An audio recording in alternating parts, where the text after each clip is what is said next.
Everyone, welcome to my channel Politipur. तो Lenin part 2 पढ़ेंगे अब हम, जिसमें हम समझेंगे लेनिन ऑन इंपेरियलिज्म। बहुत ही इंपॉर्टेंट क्वेश्चन है, हर साल एग्जाम में आता है। पहले हम समझेंगे what is imperialism. A situation where a powerful country establishes its control over another country. जब एक पावरफुल कंट्री विच मीन्स एक कंट्री की इकोनॉमी बहुत स्ट्रांग हो, आसान भाषा में बोलूँ तो जिसके पास बहुत पैसा है और जिसकी आर्मी बहुत ही स्ट्रांग है, उसको बोला जाता है पावरफुल कंट्री। तो एक पावरफुल कंट्री कोई एक अदर कंट्री को कंट्रोल कर लेता है, उसको बोला जाता है इंपेरियलिज्म।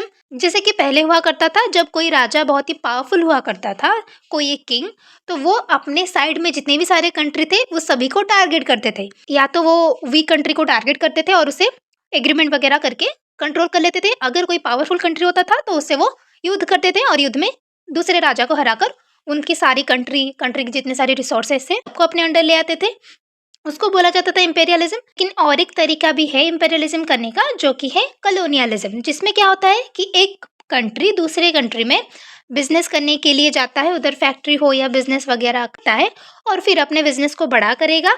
उसके बाद वो उस कंट्री के पॉलिटिक्स में, कंट्री की गवर्नमेंट में इंटरफेयर करेंगे, जिसके बाद वो उसी कंट्री को अपने अंडर में ले लेंगे। ठीक है, जैसे कि यूके ने करा था, हमारे इंडिया में आकर इधर आए थे ट्रेड करने के लिए, उन्होंने ईस्ट इंडिया कंपनी एक खोला। उसके बाद उन्होंने धीरे धीरे अपना कंपनी बड़ा किया, इधर अपनी पावर को एस्टैब्लिश किया, फिर उन्होंने गवर्नमेंट में इंटरफेयर करा, ऐसे करके उन्होंने पूरा का पूरा इंडिया को अपने अंडर ले लिया। इसी को बोला जाता है imperialism. It's the policy of extending rule and authority of a country over another country. ये एक ऐसी पॉलिसी है जिसमें अपने रूल को बढ़ाया जाता है, अथॉरिटी को बढ़ाया जाता है। मीन्स पहले आप सिर्फ अपने ही कंट्री में रूल करते थे, लेकिन एम्पेरियलिज्म के बाद जिस कंट्री को आप अपने कंट्रोल में ले आते हो, आप वहाँ भी रूल करते हो। ठीक है, तो इससे क्या हुआ, तो आपकी जो एरिया हो गई वो बड़ी हो गई। ठीक है, it's a way of expanding your territory. इसमें क्या होता है कि आपकी जो सीमा रेखा होती है अपने देश की, वो बढ़ जाता है और आपकी जितनी भी एरिया होती है आपकी कंट्री की, वो भी बड़ा हो जाता है। ठीक है, it is done for economic and political gain. ये सब क्यों किया जाता है? इकोनॉमी को स्ट्रॉन्ग करने के लिए, अपने पावर को दर्शाने के लिए, जिसको कि पॉलिटिकल गेन भी बोला जाता है। Imperialism is derived from a Latin word imperium, which means supreme power। तो imperialism का मीनिंग है supreme power। It is done through colonialism also। colonialism क्या है मैं पहले ही बता चुकी हूँ। Country whose economy and military are strong usually go for imperialism। जिस कंट्री की इकोनॉमी स्ट्रांग होती है, जिसकी मिलिट्री स्ट्रांग होती है, यूजुअली वही कंट्री imperialism करते हैं। ठीक है, Vladimir Lenin has given the theory of imperialism in his book Imperialism: The Highest Stage of Capitalism। ये बहुत ही इंपॉर्टेंट लाइन है, ये हर बार शॉर्ट क्वेश्चन में जरूर आता है। Imperialism is the highest stage of capitalism, अर्थात कैपिटलिज्म का सबसे ऊंचा स्तर होता है इंपेरियलिज्म।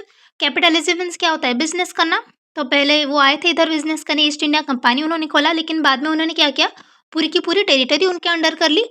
वही तो होता है इंपेरियलिज्म। ठीक है, imperialism is Pinnacle of capitalism, जिसका अर्थ भी वही है, पिनाकल मीन्स द टॉप। ठीक है, according to Lenin, a powerful state establish control over weak countries or interfere in politics of other powerful countries to break their government and to rule over them।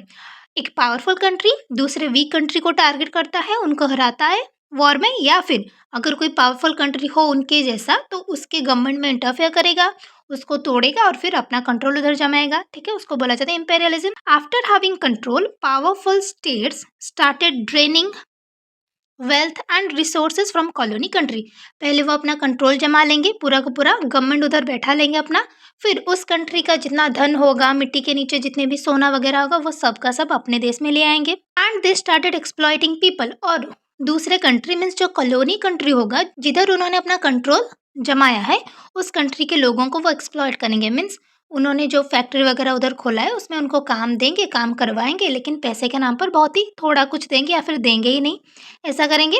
And at last Marx ideology will give justice to all and revolution will change everything. जो colony country है वो अपने आप को फिर कैसे बचाएगा? उनके पास है मार्क्स की आइडियोलॉजी, जिसमें मार्क्स ने बोला है कि सभी लेबर क्लास को मिलकर अपना गवर्नमेंट खुद बैठाना चाहिए और कैपिटलिस्ट को जड़ से उखाड़ के फेंक देना चाहिए। ठीक है, Marx ideology will give justice to all. Marx की जो आइडियोलॉजी थी कि जितने भी लेबर क्लास पीपल हैं, मीन्स जो प्रोलेटेरिएट क्लास है, वही शासन कार्य करेंगे। ठीक है, and revolution will change everything. And अगर सभी लेबर क्लास के लोग आकर रिवॉल्यूशन करते हैं, मीन्स वहाँ के मूवमेंट करते हैं एक बड़ा तरीके से, तो फिर ये सब चेंज हो जाएगा एंड सब कुछ सही हो जाएगा। और मार्क्स ने ये भी बोला था कि जितना भी प्रॉफिट आएगा वो सब में समान तरीके से बांटा जाएगा। लेकिन कैपिटलिज्म में क्या होता था कि लेबर को थोड़ा थोड़ा मिलता था और जो फैक्ट्री के ओनर होते थे वो बहुत ही ज़्यादा लेते थे प्रॉफिट। हमें लगता होगा कि फैक्ट्री जिनका है वो तो लेंगे ही लेंगे प्रॉफिट, लेकिन मार्क्स का बोलना था कि काम तो लेबर कर रहे हैं। जो ओनर है उन्होंने सिर्फ फैक्ट्री खोला है, वो क्यों ले इतना पैसा जबकि काम लेबर कर रहे हैं, ठीक है। उनका यही आइडियोलॉजी था। Labour class will rule all over the world. जितने भी लेबर क्लास के पीपल है वही सब शासन कार्य करेंगे। A leader will handle everything on behalf of them. सारे के सारे लोग मिलकर तो नहीं कर सकते ना शासन, तो एक ही व्यक्ति उनमें से आएगा जिनको कि वो लोग चुन के भेजेंगे और वो ही गवर्नमेंट को संभालेंगे, सारा का सारा जितना भी चीज़ होगा गवर्नेंस का वो सब हैंडल करेंगे। It led to centralisation of power and money. तो लेनिन ने बोला कि सेंट्रलाइजेशन ऑफ पावर होगा इसमें, विच मीन्स कंट्री के जो हेड होंगे वो जो भी बोलेंगे बाकी सबको वो मानना पड़ेगा और पैसा भी उनके पास रहेगा, वो सबको समान तरीके से बांटेंगे। At last powerful country started spreading its control to other countries. तो लास्ट में क्या होता है इंपेरियलिज्म में, जो पावरफुल होता है वही सारे के सारे कंट्री में रूल करता है, ठीक है। तो इसको हटाने के लिए मार्क्स की आइडियोलॉजी काम आएगी और जिसको कि लेनिन ने थोड़ा चेंज करा और फिर उन्होंने बोला कि अगर हम ये सारे तरीके आजमाते हैं तो ही जाके हम कैपिटलिज्म को ख़त्म कर सकते हैं। That's it.